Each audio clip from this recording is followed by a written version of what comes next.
Welcome to Blaze News, the mandate day 19. I'm Jill Savage. Tonight on the agenda, President Donald Trump recently signed a national security presidential memorandum that restores maximum pressure on Iran. The memo states that Iran should be denied a nuclear weapon and intercontinental ballistic missiles. Iran's terrorist network should be neutralized, and their aggressive development of missiles should be countered. Trump also announced a 4-person team tasked with negotiating the end of the war between Russia and Ukraine. The team includes Secretary of State Marco Rubio, Director of the CIA John Ratcliffe, National Security Adviser Michael Waltz, and Ambassador and Special Envoy Steve Witkoff. And these 4 are scheduled to meet with Russian Foreign Minister Lavrov to discuss a peace deal. Meanwhile, Volodymyr Zelenskyy has turned down an American proposal for half of Ukraine's rare earth minerals as repayment for military aid provided thus far. Zelenskyy claims that the investment doesn't provide future security guarantees, and U.S. officials are working out a counteroffer while in Kiev. In an X post, New York Times columnist Russ Dudout wrote that Elbridge Colby is a person that we should want in the Trump administration if we hope to see Trump's foreign policy rebalance American commitments from Europe to the Far East, contain and repel Chinese aggression, and adapt to a multipolar world. However, Colby is reportedly facing opposition within the GOP. Charlie Kirk wrote on X that Tom Cotton is working behind the scenes to stop Colby's nomination. And why might he be doing this? Well, during his appearance on the Glenn Beck program earlier today, Senator Cotton thinks that Colby has been too soft on Iran in the past, but he said that he's open to reevaluating Colby's current stance. He has indicated in the past that he thinks containment is a plausible and practical scenario. That's not my position. That's not the president's position. But I look forward to meeting with him and all the other nominees and going forward in the hearings to see where they are now. Well, just days after Vice Presidential J.D. Vance promoted free speech at the Munich Security Conference, 60 Minutes aired footage of German police raiding homes for online hate speech. German law enforcement confirmed that citizens will face legal repercussions for what the government deems to be harmful content. Is it a crime to insult somebody in public? Yes. Yes, it is. And it's a crime to insult them online as well? Yes. The fine could be even higher. Yeah. If you insult someone in the internet. Why? Because in internet, it stays there. And it seems some American media outlets would like German censorship laws here at home. Yesterday, CBS host Margaret Brennan sparred with Secretary of State Marco Rubio over Vance's speech, and Brennan eventually made a shocking link between free speech and the Holocaust, but Rubio wasn't having any of it. Watch this. Free speech was not used to conduct a genocide. The genocide was conducted by an authoritarian Nazi regime that happened to also be genocidal because they hated Jews and they hated minorities and they hated those that they had a list of people they hated, but primarily the Jews. There was no free speech in Nazi Germany. There was none. In an X post yesterday, Transportation Secretary Sean Duffy noted that SpaceX workers would visit air traffic control today.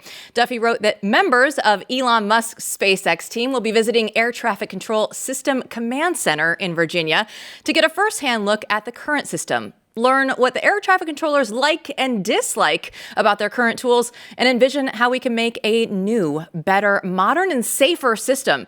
He also clarified that Elon Musk does not have special access to the command center, as tours are regularly provided. And finally, President Trump reposted a Napoleon Bonaparte quote shared by Blaze's very own digital media strategist, Logan Hall. The quote reads that he who saves his country violates no laws. And we can cue the leftist outrage that Trump is a dictator. With that, let's go ahead and bring in Blaze News Editor-in-Chief Matthew Peterson. And MP, we have to start with Logan's dreams coming true and the leftist tears continuing to flow. Yeah, I mean, Logan really scored some points with that one. He got Trump to retweet it and post the quote on X. And, it's sort of hilarious. I'm not even going to bother to explain what the quote means. It's similar to what the American founders said when they created the Constitution. Ultimately, the laws must be aimed at the common good of the country and its survival. And, it's one of these things where you know what they're going to say before they say it. But we also know that they don't want you to be able to say it. And so the air we breathe right now, you can just smell this totalitarian regime in it, because you can sense what they think, right? When you post, oh, I know that that's not good. Instead of thinking like, what does President Trump mean by this? Or what a great quote. You immediately think, oh, he must be an authoritarian and he shouldn't be able to say that online. That's the zeitgeist. That's the world spirit right now. That's the way these people operate. And it really is disgusting. But it's becoming open. It's becoming transparent. It's clear that they want to control free speech, and they think free speech is the problem. What Margaret Brennan said was one of the most insane things I've ever seen in my life, where she really did say that the Holocaust and Nazi Germany was caused by free speech. And, they're at the point where it's not, well, would you go back in time and kill baby Hitler? I mean, right now, the leftists are, the journalists, mainstream journalism is saying, would you go back in time and kill baby James Madison before he writes the First Amendment that causes Nazi Germany? And the rest of America is sitting around going, what the hell are you talking about? Please calm down. It's one of those things where people often debate whether FDR, if he did the right things during the Great Depression or not, and you can argue both sides. Mm-hmm. This is such an interesting case that we're sitting here in 2025 arguing about free speech laws. Like, it doesn't make sense that this is now the thing that the media is gloming onto. And it's been a pretty difficult couple of weeks if you're Margaret Brennan out there right now. Yeah, she's getting pummeled over and over again in the press, and not in the way you want to as a journalist. But look, all of this just reveals what these people actually think, which is that they should be in charge and they shouldn't have to provide arguments or a case for anything.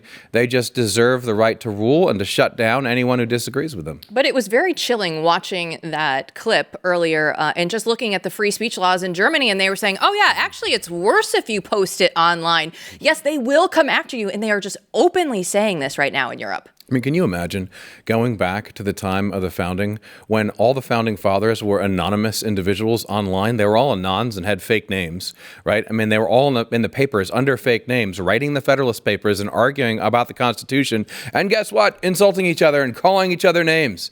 And if you had banned that, you wouldn't have had the Constitution in the United States of America. So I don't even know where to start with these people, but they're very serious.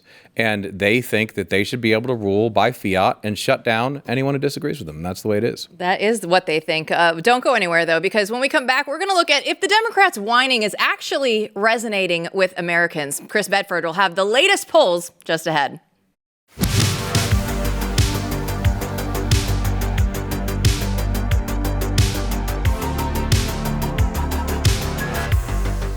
Well, did you know that 85% of the grass-fed beef in stores is actually imported? That's thanks to a 2015 law change. Now all the foreign meat can be labeled product of the USA just because it's packaged here.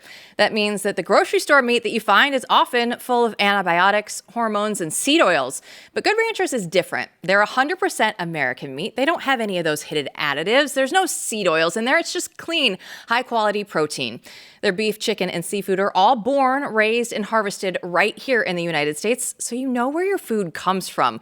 And their seed oil-free chicken nuggets are officially back. They are made with whole cuts of chicken. They're gluten-free, allergen-safe, and packed with clean, delicious flavor that you can feel good about serving. You can subscribe to a box full of nuggets or get them add-on to any order. And Good Ranchers delivers straight to your door, so you can skip the grocery store and get the farm-to-table quality while supporting American farms and ranchers. And right now they have their New Year, New Meat promo. You can get free ground beef, chicken breast, or wild-caught salmon in every order for a year, plus $25 off with code Jill at checkout. Don't wait. Go order now. It's Good Ranchers. American meat delivered. Well, the leftist tears are going to continue when they see that recent polling data found that a majority of Americans approve of President Trump and Elon Musk, and more people approve than disapprove of DOGE. So will Democrats conform to public opinion, or will they continue with their flurry of lawsuits against DOGE? This is the subject of today's Beltway Brief, written, of course, by Chris Bedford, and he joins us now to discuss all this. So, Chris, how will Democrats actually handle the fact that so many Americans are backing DOGE? They're not handling it well. There's so much confusion. There's anger. you start to see Democrat senators and Democrat pundits coming out and saying, I know, I've got the messaging memos. I'm getting the messaging memos from the party central. I'm getting the forms that say, hey, by the way, we've been polling this. By the way, we've been doing focus groups.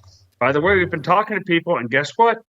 They like this. Young people like this. Old people like this. People don't even comprehend how this could be a constitutional crisis. This is not a battle that you want to fight. You wish you did it yourself. And they're just coming out there and saying they don't want to listen to that they're still going to fight it, that they're still going to push back against it. And I think there's a couple of reasons for that. I mean, one, to their point, it's not always got to be about messaging. Sometimes you have to do what you think is necessary for your power and for your party. And while the messengers and the pollsters are always going to say this is only about running for re-election and winning, the Democrat senators know and congressmen know that these sorts of orgs, this sorts of federal government, this is how they maintain power. I mean, the reason why Virginia is more blue than purple and more purple than red is because of the federal government. You can watch it over the years. Northern Virginia, the way it's changed as the government has expanded. I live, unfortunately, I've escaped Washington, D.C. to the deepest blue of the Old Dominion. It's got nothing to do with the way the culture is and the people are and the rest of this beautiful state. And it's because of the federal government. You see the money that's flowing around this thing. So they're sort of stuck. Essentially, one, they're out of practice. So they're really not used to being a serious opposition. They had to do it during Donald Trump, and they were successful just lighting their hair on fire and ordering around street mobs and conspiracy theories. Those don't seem to be working anymore. So what they're stuck with is simply lighting their hair on fire. And I just don't think it's going to play well for them with the voters. The way the map is changing and sorting out for the Senate elections in the midterm, you might see the very rare thing where the incumbent party makes gains after 2 years. Of course, the reason why parties almost never make gains after the first 2 years is, generally speaking, because they fail to deliver on their promises. Everybody says they're going to cut waste. Obama said he was going to cut waste. Biden said he was going to cut red tape. George W. Bush said he was going to cut waste and red tape. They didn't really do it. Ronald Reagan, bless him, said that he was going to cut down on the bureaucracy in the government, but his focus was largely on foreign policy and a lot less on what was actually going on domestically. So he didn't really leave behind a really lasting legacy. I guess Clinton cut through bureaucracy and red tape with pushing and the serious cajoling of a Republican House of Representatives. But even then, it's still such a rare thing. So maybe if this continues and they stay on their Russia, Ukraine, Elon Musk, we need to defend government waste. We need to defend government federal employees' tantrums. We need to fight for Guatemalans and Hondurans. You might actually see Republican gains in the midterms. One of the things that I wonder about right now is how much of the brain trust behind the Democratic Party, the people who really are strategists, it almost seems like after Kamala, who a lot of them didn't really like anyway, they just kind of punted, And so eventually you'd think some of the smarties might come back. But right now it just feels like it's just flying around out there. And then you point out that the speechwriter, John Lovett, speechwriter for Kerry, Clinton, and Obama, said, some of these recent actions are genuinely impressive on the part of Donald Trump. What do you make of that? You see a lot of this coming through from the former Obama people. Lovett's on a podcast with a couple of former Obama head of speechwriting and other speechwriters called Pod Save America. It's basically the preeminent liberal podcast by anyone who's younger than James Carville. And they were looking at this in anger, saying, we wish we'd done this, that the American people obviously back this, that this is something. I mean, they were at the same time, of course, they were putting all the little things around the sides with a throat clearing, saying that, oh, this is bad, Elon Musk is bad. But there was obvious, palpable envy. And this has been a theme of this last month or so of my Beltway brief column, is that the Democrats who were involved with President Barack Obama, who's the most successful Democratic president of a generation, are all warning everyone else who's left behind in the party, saying, hold on. And same thing with Bill Clinton. His Democrats are all warning people, you guys are on the wrong foot. You guys are pushing too hard. Even Barack Obama in his last days in office said that they probably pushed too hard on their left-wing agenda, which of course they did. And it caused a reaction, which was outside. The American people weren't interested in going as far as they actually pushed it. But there's an interesting thing that goes on with both Clinton and especially with Barack Obama's teams, is that they were outsiders. They were disruptors. If you're a part of the crusty old Democratic machine, which wasn't actually that great, you were 100% signed on with Hillary Clinton after George W. Bush. That was the campaign. She was ascendant. It's amazing how many times we've been told Hillary Clinton is going to be the next Madam President. But she was defeated by Barack Obama, who then got to pick and choose which people he actually wanted to have. He was a young senator who didn't have all the same loyalties of the old Democratic Party. So he was able to retain a lot of outside thinkers. That's where you started to see dudes with beards and full sleeve tattoos who came from Silicon Valley start to appear working in White House jobs because Obama brought him in. He got to pick his own team and decide which of Hillary Clinton's people were just going to get sent off to Fox News, MSNBC, and CNN to get punted around as on-air people.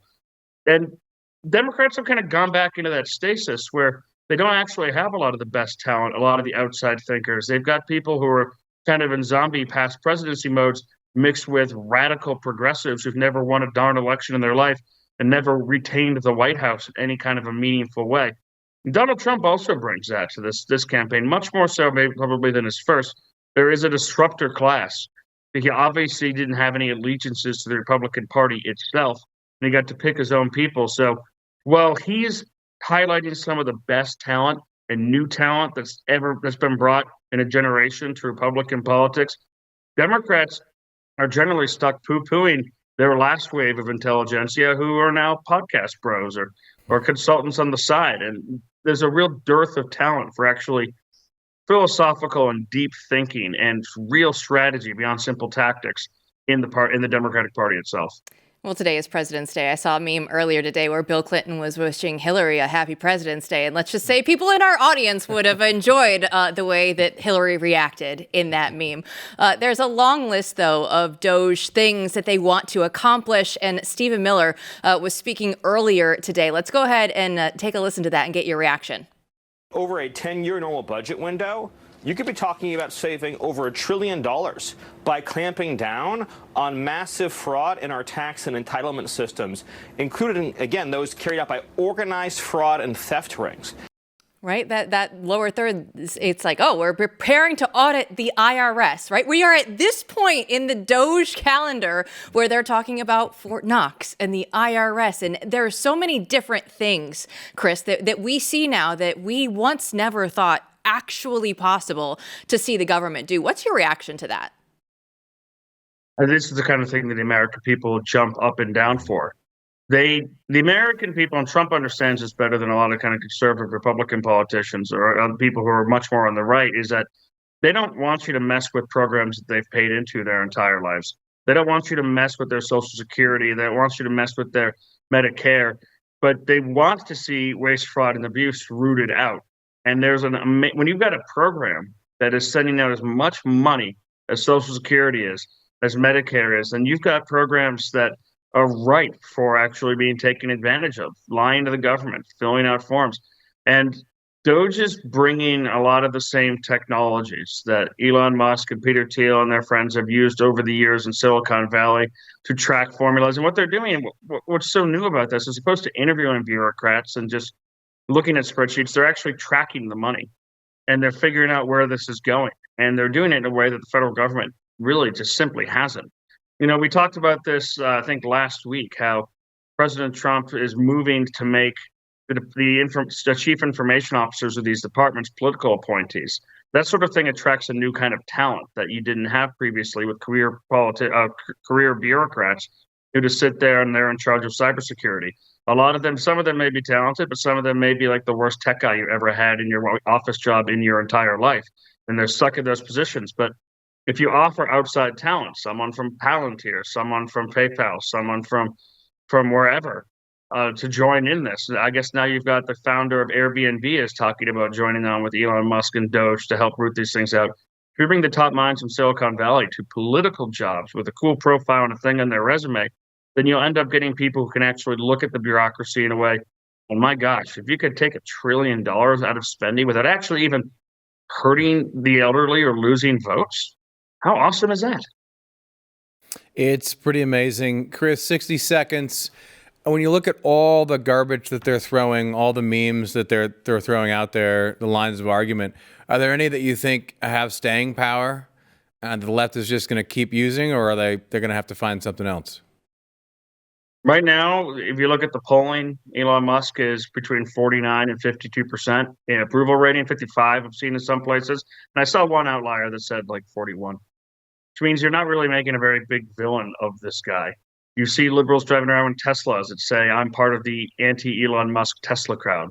Okay, whatever that is. Now they're going to try and say conflicts of interest.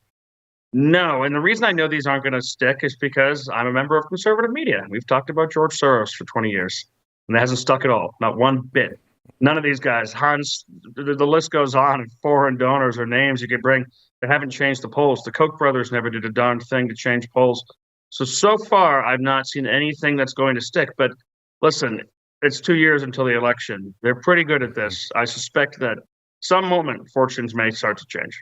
Well, don't worry. Sheryl Crow went out and sold her Tesla, and she's going to get back at all of us because she's donating all that money to NPR. And I'm like, yeah. Why can't we just do this the whole time? Why can't they just be privately funded by these rich celebrities that love them? Bedford, thanks so much. See you tomorrow. All right. Don't go anywhere because we want to know if federal judges can actually be impeached. Josh Hammer will explain how Trump can fight back against Democrat lawfare. Coming up.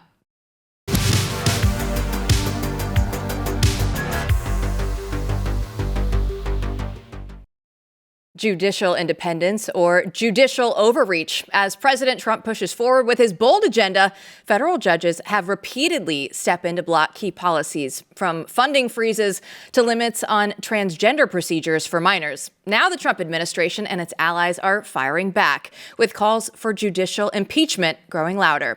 Josh Hammer is the senior editor at large for Newsweek, and he joins us now. So, Josh, thanks for your time. Is there any legal basis right now for the opposition that Trump is facing in court? Great to join you guys as always. So the short answer is no. The longer answer is that, you just call this judicial activism, judicial overreach here. I think that if anything, that's actually being charitable. The phrase that I like to use is judicial insurrection. The left has kind of normalized use of the term insurrection. We might as well just go a little fast and loose with that. Yeah, but it's worth thinking back to the first Trump administration. Donald Trump faced 64 so-called nationwide injunctions over the entire course of his first term. It's worth pointing out that was more than the first 44 presidents faced combined. There's a reason for that, by the way, which is that so-called nationwide injunctions were not a thing, so to speak, until the late 1960s, early 1970s, around the time of the Johnson administration, Nixon presidency. But conveniently, they really started picking up steam during, you guessed it, the Trump administration the first time there. But all of this entire notion that a random federal court judge in Hawaii or Seattle or here in South Florida or Maine or wherever has the ability to somehow bring the entire federal government to a halt. This is nothing less than juristocracy and judicial tyranny, the likes of which the founders would have been, frankly, just utterly, completely bamboozled and befuddled by. I mean, Thomas Jefferson writing in an 1804 letter to Abigail Adams, by the way, she's the wife of John Adams. John Adams and Thomas Jefferson, the viewers may recall here, didn't necessarily get along all too well. So this is not a particularly partisan issue back in the early days. Jefferson famously warned to Abigail Adams that if the judiciary were to decide issues not merely for the cases before them, but affecting the entirety of the federal government, that would make them nothing less than a despotic branch of government. Abraham Lincoln famously in his first inaugural address also said that the candid citizen must confess that when the Supreme Court decides policy issues not merely for Article 3, not merely for the judiciary, but tries to bind the other branches of government, the presidency, Article 2, and the Congress, Article 1, then that will make a situation where the people will have, quote, ceased to be their own rulers, is the language that Lincoln used there. So this debate goes back a very long time. But a so-called nationwide injunction is actually, frankly, technically speaking, an oxymoron, because the judicial power of which Article 3 speaks is simply the power to render a judgment as it pertains to the actual parties before a court there. So SCOTUS is going to have to hear a direct challenge to the constitutionality of so-called nationwide injunctions. Clarence Thomas actually presciently previewed this, as he so often does, back in his concurring opinion in the Trump versus Hawaii case, the so-called travel ban case back in 2018. Thomas's concurring opinion explained in very succinct, very straight to the point terms why so-called nationwide injunctions are unconstitutional. And he said that SCOTUS is going to have to step in if the courts continue to do this. Well, here we are 7 years later, and the courts are continuing to do it there. So I want to see SCOTUS once and for all rule that these things are totally unconstitutional and not part of the American way of life.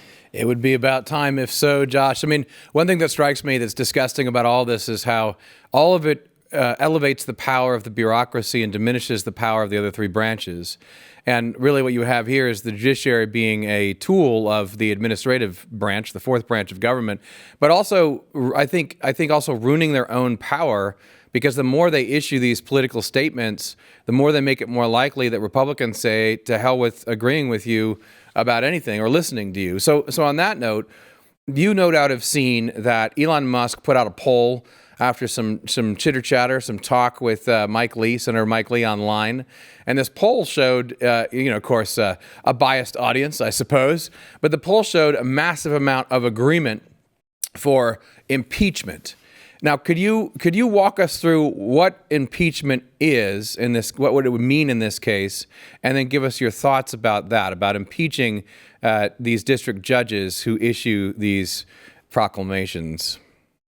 Sure. So I'll get to the impeachment question in just a second here, but Matt, just for a second, I want to focus on the first part of what you said there, because it's actually very important as well, which is that when judges overreach here, they only end up basically defeating themselves. That was my column this past Friday, is that this judicial resistance is ultimately going to end in humiliation for the judiciary, for Article 3, because they in fact are, as Hamilton famously said they are in Federalist 78, they actually are the least dangerous branch because they have neither force nor will, but merely judgment.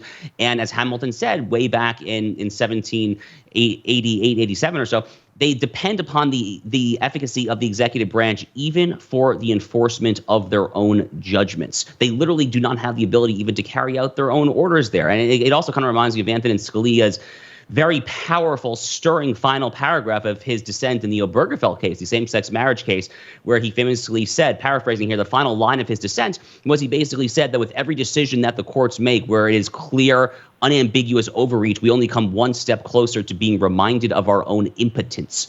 So that's actually a perfect segue to the judicial impeachment issue, right? Because Congress does have a lot of tools to rein in an out-of-control judiciary, including jurisdiction stripping or jurisdiction adding, actually, if you want to make their jobs even harder there, make them basically slaves to their desk 24/7. As Sean Davis, co-founder of the Federalist, put it on X last week, Congress actually, frankly, has the ability to abolish lower courts wholesale if they want to. The Constitution only mandates that the United States Supreme Court exists, actually. Everything else is solely at Congress's discretion. Those courts only exist to make the Supreme Court's job easier, but if Congress wants to shake things up, they can there. Judicial impeachment is one of the most powerful tools that Congress has to rein in an out-of-control judiciary. So the actual language in Article 3 of the Constitution is it says that judges have life tenure, but they shall sit, quote, during good behavior. Well, we know from no shortage of constitutional scholarship on this issue, Matt, that during good behavior is basically synonymous with the high crimes and misdemeanor language that is used in Article 2 of the Constitution. They use different language. They basically meant the same thing. Well, what does high crimes and misdemeanor mean? Well, thankfully, we know that also thanks to Alexander Hamilton,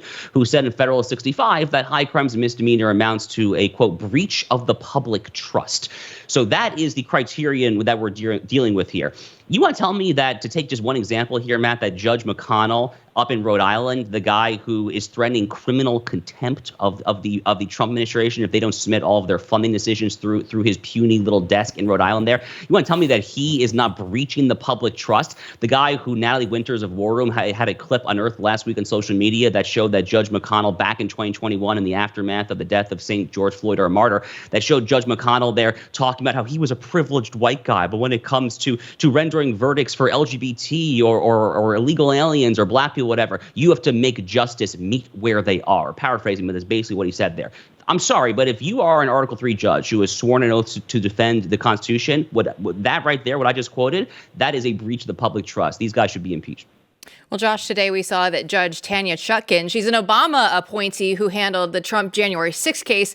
She went out and refused to block a DOGE from accessing all the federal data, even though it was a Democrat-led push. So is the threat right now of even trying to impeach some of these liberal judges, making them think twice before they're going to go overstepping all of their authority? Well, I would like to see some actual articles of impeachment pass the House. So we haven't actually seen that yet, right? We have seen some congressmen say that they plan to file articles of impeachment there, and that's good. Those articles absolutely should be written. When it comes to someone like Tanya Chutkin, I do not think, frankly, that she is going to be dissuaded by virtually anything. I mean, we've all seen, the entire country has seen what she has done when it comes to the Donald Trump case there pertaining to January 6, 2021. So I don't think that she is a particularly good example here.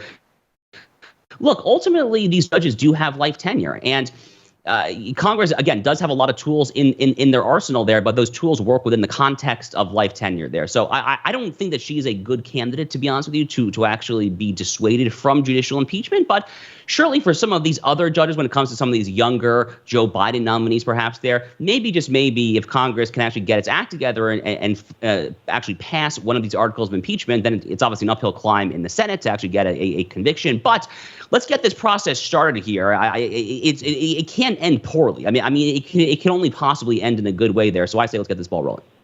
That makes sense. I mean, Joe Biden put more judges right on the federal bench than any other recent president, I believe, and that's obviously part of the problem right now. Could you break that down for us when you look at the judiciary as a whole, the federal judges? What does that picture look like, and what besides impeachment should the administration and Congress be looking to do moving forward? Well, Matt, as you know, the administration, I take the old school Lincoln view. I mean, Matt, you and I are both alums of the Claremont Institute here. So to kind of go full Claremont Abraham Lincoln for a second here. Let's do it. Lincoln, I mean, I mentioned his first inaugural address earlier here, but the stance that Lincoln took consistently, starting in the aftermath of the Dred Scott case and the Lincoln-Douglas debates all the way through his presidency, was he took the position clearly day in and day out that a federal court's proper jurisdiction, the actual meaning of the judicial power, is that it pertains to the parties in a case or controversy before that court. After that, the extent to which you want to extend the precedent to like-minded cases is essentially discretionary there, and it depends upon the persuasive authority of the judicial opinion. These opinions, after all, are literally called opinions. That's actually a point that I like to make time and time again. They're called opinions because they have to be persuasive in order for the executive branch to actually execute and extend the persuasive authority, similar to what Hamilton said in Federalist Number 78. So if I were a lawyer in the White House counsel's office, if I were advising President Trump, I would say that when it comes to these nationwide injunctions on any number of these issues here. So let's say birthright citizenship, right? That's a good example there. It's a very hot, high profile issue there. So, let's say hypothetically that a judge in Seattle or San Diego, whatever, rules where the plaintiff is the Honduran child of illegal aliens. I'm making a fact pattern here. Okay, we will respect this as it pertains to this individual. So the Marco Rubio-led State Department will therefore issue passport, social security number, but we're not going to extend that a millimeter further there. We're not going to do that at least unless and until the United States Supreme Court steps in. And then it's a more interesting question as to whether or not if the Supreme Court is correct there. But, we're not quite there yet. But really, before this starts to get truly out of hand here, Matt, I do think that the nationwide injunction issue has to be directly teed up for SCOTUS review. Mm-hmm. I hope that the acting Solicitor General of the United States is currently working on that cert petition. If she's not, then she probably should be, because this cannot go on much longer, or else this country risks unraveling into the very judicial despotism that Jefferson spoke of in that 1804 letter to Abigail Adams. Yes, and I want to highlight this and just reiterate what you said, because it's so important. I mean, the principle is that the president can interpret the Constitution as well, and ought to, because Yes. he takes an oath to execute it. And, Trump has every right. In fact, it's his duty to interpret the Constitution and to insofar as he has to defend and execute it. And therefore, he can regard the opinion of the court and take the opinion in that particular case and say, okay, you decided there. But insofar as the principles underlying, that's when something interesting happens when it comes to the separation of powers. And of course, I agree with you, because the only way to move forward is the left is going to be talking about the Constitution until the cows come home and be saying a lot of gibberish every time the administrative state or the fourth branch of government is touched.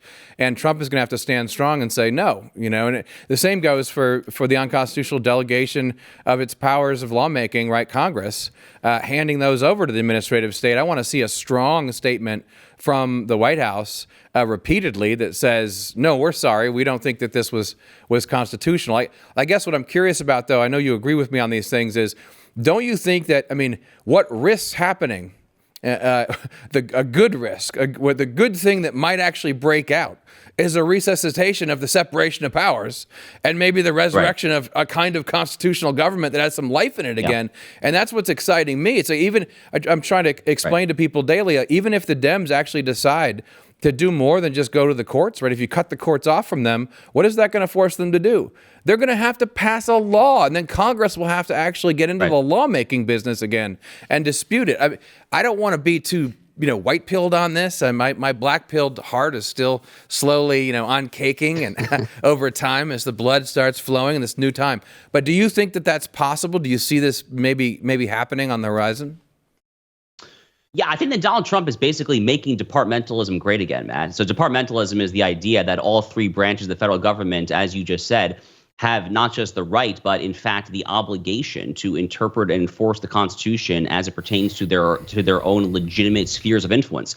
This notion that just because a bare 5-4 majority of the Supreme Court says one thing, that 50, 60 years later or whatever, that future Congresses and presidents are bound by it. That's simply just not how it works. In fact, that all goes back to an erroneous decision in 1958, a somewhat obscure case called Cooper versus Aaron.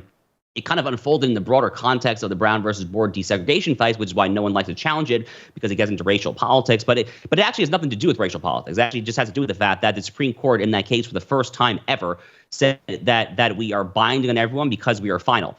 But definitionally, you are not necessarily final. The take care clause, for instance, of Article 2 of the Constitution says that the president shall take care that the laws be faithfully executed. Well, I'm sorry, but the law of the land, as defined by the Supremacy Clause of Article 6, does not include a bare 5-4 decision of the United States Supreme Court. That's not the law of the land. The law of the land is the Constitution, our treaties, our statutes there.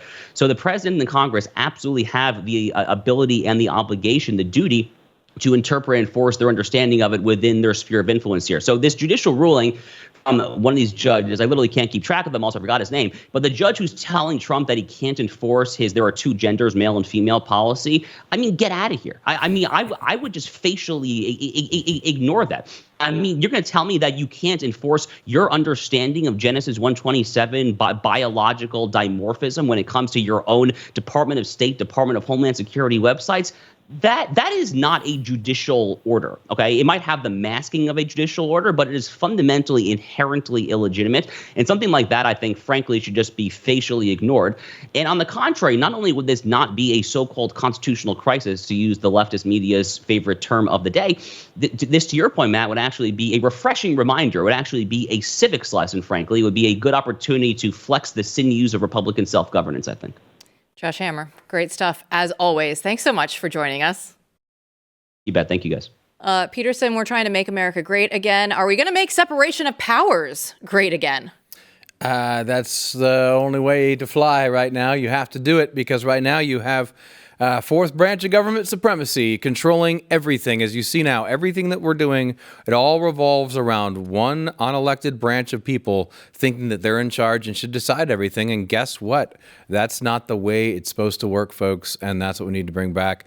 Something called constitutional government. It'd be amazing. It's an interesting concept, Peterson. I think we should try it. You've heard of it before? Yeah, we might want to bring that back. Don't go anywhere. When we come back, we'll look at, does the left hate Trump or Elon more? We'll have your answers after this.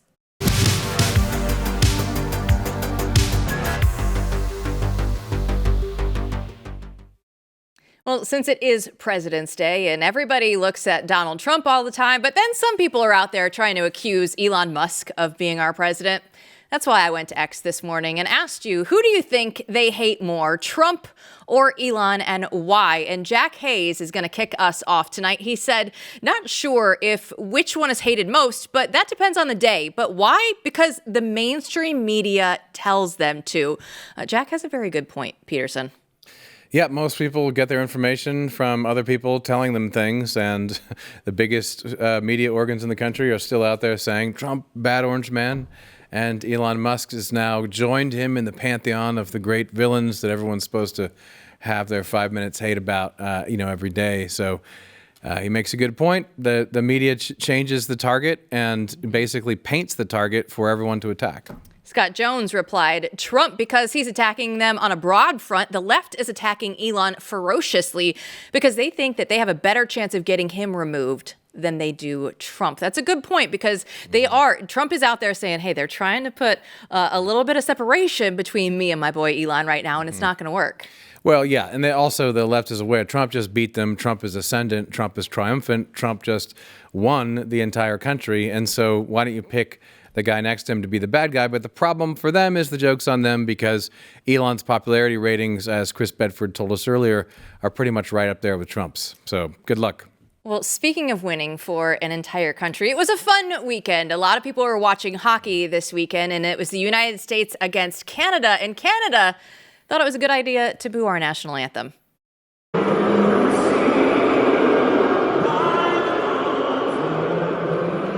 So it's the four nations. This is what the NHL is doing for their All-Star break, which, by the way, is tremendous. Nobody else cares what the NBA was doing for their All-Star break. The Pro Bowl is kind of come and gone. But this has so many people talking because there were 3 fights that broke out in the first few seconds. 2 of them by brothers, by the way, Matthew and Brady Tkachuk. And they were out there and showing us that patriotism is alive and well in America. I think you saw that in response to America's win. Patriotism is alive and well in America. And this is something that Reagan talked about being worried about on his way out. This is something that goes right to the heart of the great crisis of the last 50 years, post-World War II. Because what happened in America over that time is that the left took over education. And when the left took over education, they taught everyone not to be proud of their country. I mean, they taught everyone their country was intrinsically evil in some way. Patriotism was a low-class behavior. Patriotism was the sort of thing that enlightened people didn't do. All countries are really the same. All of them have sinned. You can't love your country more than you can love another country, just like you should love, people from far away that you've never met and take care of them, the same as if you would your own kids. That was sort of the globalist mindset. And it came along with the sense that patriotism was sort of low class or, dumb behavior. This is real. Ronald Reagan in his farewell address said, we did a lot of good things. They won the Cold War, but he said, I'm worried about the fact on his way out that Americans are not being taught to love their country. Well, despite that, despite decades of education teaching people this, what you see now is a return of common sense patriotism. And here's where the intellectuals were always wrong. They were always simplistic and foolish in their deconstruction of patriotism, because most people understand, just like when they love their family, that their family isn't perfect. Your mom isn't perfect, even though you might say that sometimes. Your dad isn't perfect. Your siblings aren't perfect. Just like that, your country isn't perfect. But that doesn't mean that you don't love them and love them above all of their families. To say otherwise is foolishness. Most common sense people understand this. People who went to war in foreign wars, from Vietnam to the wars of the last 20 years, that in many ways were mismanaged, terrible things happened. Those aren't people who turn around and then hate their country, even though they can acknowledge its mistakes. And what you see now is the return of a belligerent and joyous, at the same time, an active patriotism that really is sweeping through America, that's unabashed because people are unashamed to actually be patriotic and love their country. And that's the beginning of any real change, because if you don't love something, you're not going to do anything to make it better. And so this resurgence that we see at this hockey game, and that we're going to continue to see throughout this country, is the beginning of real change in our country's life. Well, and we have gone through, and we saw it with the NFL, and we saw it in MMA and boxing, right? Everybody was out there doing the Trump dance. Like, it became cool again, and Nick Bosa wore the MAGA hat and paid the fine for one of the post-game interviews there for the 49ers. Yes. It is now part of a wave that just continues to sweep through the sports world, and I love it because the Kachuk brothers actually were in a group text before the game, and they're like, we're going to throw down early in this one. Their dad is Keith Kachuk, and he did the same thing against Canada, decades ago when he was playing. So I love that they were like, you know what? We're not going to stand here and take this anymore. And yes, I do have a soft spot in my heart for USA Hockey because I actually have covered USA Hockey back in the day. It was the World Juniors. I covered it 7 different times around the world. That's Jack Drury for everybody that's going to be asking me in the future. But it's fun because I would say with my time there with USA Hockey, I can tell you affirmatively, they are some of the most patriotic people, right? Like, if there's a group, right? Baseball guys are usually like this, but hockey guys are absolutely this way. Like, if you want to have good people to cheer for, the hockey guys, they might not have all their teeth, but they are patriotic as all can be. Well, they're leading the way now for the entire country, and I think everyone very much appreciates them. And this is going to continue, like you say. I mean, I don't see any end to this because it's contagious. And you have to be able to say unabashedly that you love your country because it has to be the basis of how you act. Right. So no matter your party or whatever else, I don't want people who just want power or their faces on TV or to be known as this and that. I want people who actually are doing it because, God forbid, they love their country and feel a sense of responsibility for making things better. And that, to me, is where, like, these pockets, like hockey from back in the day until now, from Jill's hockey days until now, has been this way. And I think it's the case, there's pockets throughout America where it's still okay. But what's happening now is that's nationalizing, where everyone's going to go back to normal again because it's normal to feel this way. And it's normal to proclaim it, to express it. Well, and it's counterculture still right now that is now going to be becoming mainstream again. And that's the shift I think that we can feel right now, where it was on the fringe for a while. Yeah. But now it's like, man, even people that you wouldn't think would be wearing MAGA hats are just walking around like New York City and San Francisco and these deep blue places. And you're finally seeing that renewed sense of patriotism where it is cool. It is okay to actually say, I like my country. Yes, because the reverse of this, right, is to be demoralized and say, you know what? My country is intrinsically a problem. The modern world sucks. It's all corrupt, right or left, and it's all going to hell in a handbasket. Why is that the end of civilization? Because you won't do anything. They want you to feel that way so that you don't actually get up and do anything, so you don't think that there's anything you can do to make it better, so that you think it's hopeless, so that you think there is no getting out of it. We're just going to spend ourselves into oblivion. No one can stop this. The love of country is the beginning of wisdom here because it's the first part where you go, okay, well, now what do I do, right? Because if that's really true, it's not just a sentiment. It's something that you have to act on. Every American, every citizen would have to act on that in some way. They're doing the Trump dance in the NFL. They're throwing down right away in hockey. And you're blackpilling right now, right? This is where we're at this point in the country. You can't be blackpilling. Even your black-pilled heart has to have, like that little twinge, that little tingle right now. No, it's hard to falsify anything. It's hard to steel man against anything. It really is moving in this direction. And that is a glorious thing to be a part of. And it's a glorious thing to highlight and nurture and keep fostering because it's what will lead to wholesale generational change. And look at what Trump did when he went out there and said, make America great again. And we actually get to go out there and love our country again. Thanks for watching, everybody. We'll be back to break it all down with you tomorrow night.